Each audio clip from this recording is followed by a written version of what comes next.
السلام عليكم ورحمة الله وبركاته دعوة يالكو سو دوادا كلانتي kale oo xiisa xambaarsan waana barnaamijkii ila qosol oo maanta ay marti igu yihiin igula joogan dhalinyaro aad iyo aad idinka qoslin doonta nin walba waxaan weydiinayaa hal su'aal ah su'aashaas oo ah nin walba wixii dunidan ugu qosolka badnaa ee soo maray waxaan idinku dambaysiin doonaa tayda oo ah aan u maleynayo inay noqon doonto tan ugu xiisaha badan waxaan ku horeynayaa ninka la yiraahdo Cabdiraabi Ugaaska oo aan dhahayo bal qisadii kuugu qosolka badnayd iiga sheekay inta aad dunida joogtay ee noolayd kulli qisooyin badan baa jiray laakiin hal mid aan ka codsanayo inuu iiga sheekeeyo ya Cabdiraabi ku soo dhaw barnaamijka barnaamijka horta aad baan ugu dhawahay hadii maanta qiso la sheego waxyaabo badan waxa jirta oo igu qosol badnaayeen laakiin mid ugu qosol badnaa waxay tahay maalin ba aroos baa ka qayb galay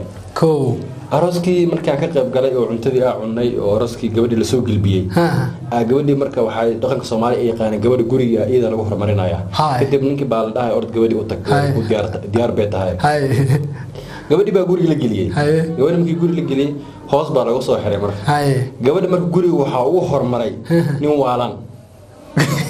markaas oo inuu galay oo basti isku duubay meeskiisa saacade أكيد وعند هذا نكاد وقاسة وفرع ودي جبت زيارة وتك أيوة عادي بس نكى وانا عزة وحاجة جورة فرية بس حتى يشوف ده إسلام منك برغم إسلام مكو برغم يا عروس ما موجي يقولي إن زيارة سي بينك هوس كسوق شيء نكى والله إنه بود توريس بود قبل جق ما يشوف قولي كدير مرة دي بيقول وسكتي ninka arooska socdaa imaaday gabadha wuxuu sameeyay meeshu bustii ugu daday buu ka tagay marka mas ninka wuxuu ay xaaska waa ku diyaar bal shaqadaas ka qabsan laakiin inuu dansadii gabadhii hoosta galaasin ee bahal dhiig buu arkay wuxuu soo booday yaani kuma fikir jiray ku fikir jiray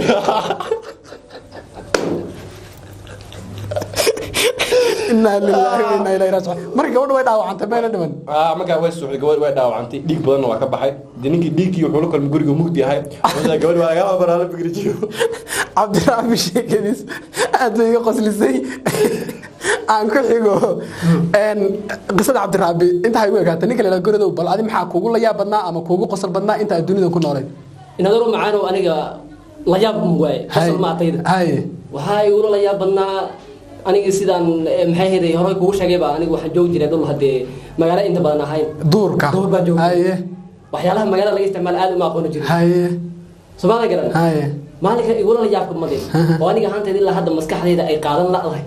waxa way maalinka mas'uul ani aan ka soo baxay ee maamada soo baxay gashay maalinkaas قصة يقول عليه هذا نقرأ دوجو غير قصة بدنا نقرأ لكن ما نكاس ما نقدر أيها يقولوا يا بنت قال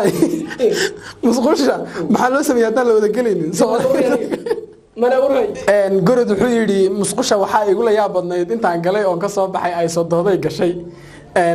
adigu bal magacaga igu bilow qiisadii kugu qosolka iyo waxa la saabir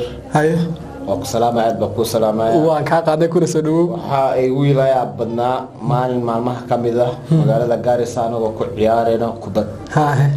marka wiil yar ba kubadii ku dhacday cunugi markuu aan darbaxsheene aniga cunugi mar darbaxsheene cunug kale saaxiibkii darbaxsheeye marka hooyadii in yar biinoo jirto waxay karinaysay baradho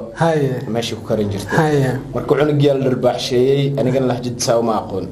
wiilku wuxuu ahaa marka dadkan Kenyaanka dadkan tinta adag wahaa kadib hooyadii ay timi kaasay tiri cunugii maxaa ku dishay lahjideedii inuu ugu tiri oo luqadii Soomaaliyeed ku tiri marka dhulka waa ku cusba maadan marka Soomaaliga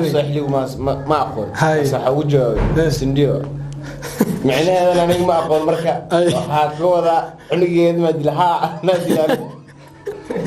هذا هو حلال اسمه كرنيسين وحنا أقصى حلا أنا حلي أنا دلها تاجرين هاكو كذا هورت عنقي هذا مركو عده هاي كان معنا نكلو نكيد أنا لا أسكو عدينا أنا أسكو عدينا ما ياده سنديو تاسع يقول قصر بدنا يا فتن سامر تقول aad ayaad u mahadsantihiin daawadayaal sida qiimaha badan ee noo daawatay waa barnaamijkii ila qosol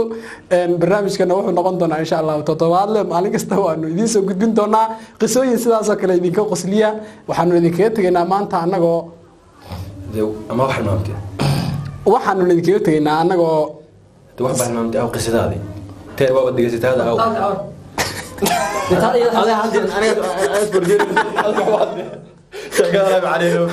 qisadayda idinku daraa aad iyo aad ayaad u mahadsantihiin daawadayaasha qiimaha iyo qadarinta mudanow waxaanu intaa kusoo waaniga ku sheekeene taada aaw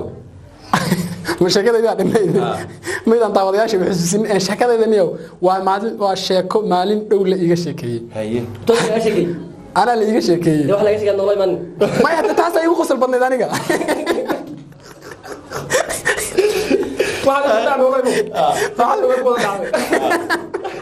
sheekada la iiga sheekeeyey